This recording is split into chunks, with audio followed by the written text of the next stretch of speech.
guys, this is Samantha Stanley reporting for week 3 of Video Duty. So this week we had first order linear equations, which was a little difficult, I think, but in the end made sense. So I chose to do number 2 only because number 4 is my favorite. No, I'm just kidding. Number 2 is a really good straightforward problem that kind of covers on the basics. It also doesn't have you find the c or constant value in our equation.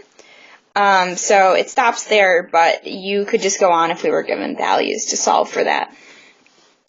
Anyways, the number 2 is right up here. We've got x times dy over dx plus 5y equals 3 minus 1 over x. So the first thing that I want to do here is I want to get rid of this x right here. And so what I'm going to do is I'm going to divide out by x so that I'm left with dy over dx plus 5 over x times y equals 3 over x minus 1 over x squared. So right here, let me just get a new color here so you can see this, a color I haven't used. We'll use blue, I like blue. So we have 5 over x times y. Now you might be asking why I didn't write it, say something like this, 5y over x.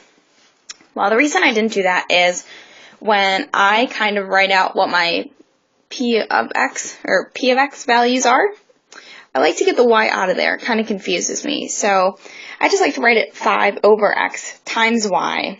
Just kind of sort of somehow isolates that y value in my brain, even though it's still in there.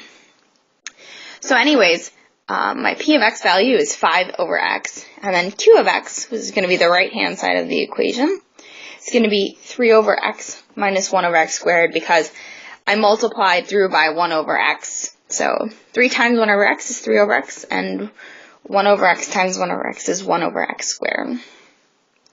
So the next thing that I like to do before I even do anything is solve for my v of x value. Now I have to do this before I do anything really, so let's get to that. And these can be fun because finding these sort of brings back all of those struggles that we may have had with logs and properties of logs.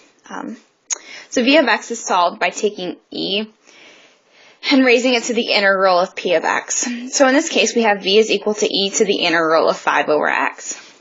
So I'm going to assume that you can solve the integral of 5 over x, and we get that it's 5 ln of x. So now we have v is equal to e raised to the 5 ln of x. Well, we could leave 5 ln of x the way it is, but that's not correct, because 5 ln of x is actually equal to the ln of x to the 5th per properties of logs.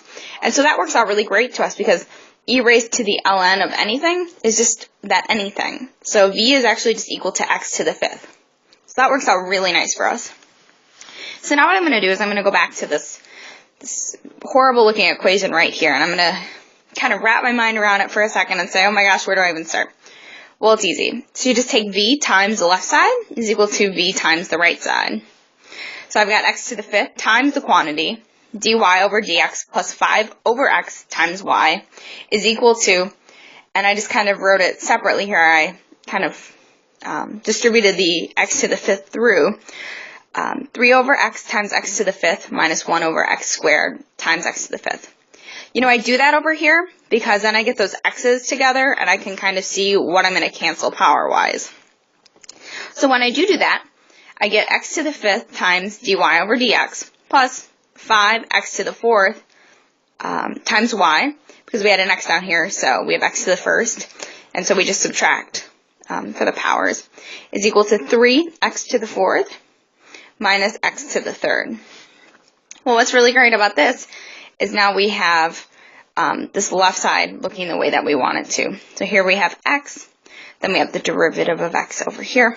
Right here we have y, the derivative of y over here. So that's just the basic power rule, which is what we want. So now all we have to do is we get to take the integral of each side. So the integral of, I sort of wrote it wrong here, I forgot the d over dx, of v times y is equal to the integral of the right side, which is 3x to the 4th minus x to the 3rd.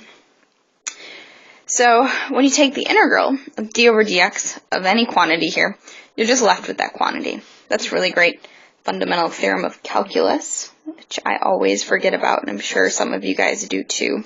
But it works out really great there, so I don't know why I forget it. But anyways, and then I'm going to assume that you guys can figure out how to take the integral of the right side because it's pretty easy.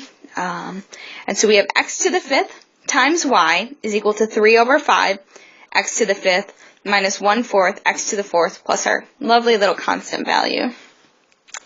So now we have this x to the 5th times y over here. So the only thing that I have to do now is I have to divide through the left side by x to the 5th and divide the right side by x to the 5th. So as you can see, dividing the left side by x to the 5th, gives me just y. Woohoo, great, easy, awesome.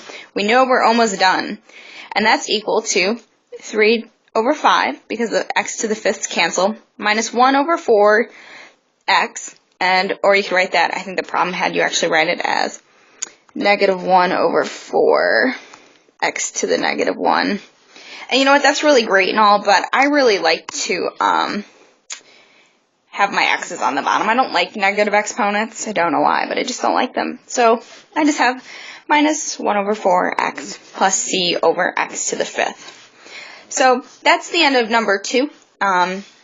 If we were given a value, say, y of 0 is equal to 5, I don't even know if that works because, like I said, this problem doesn't give you an initial value.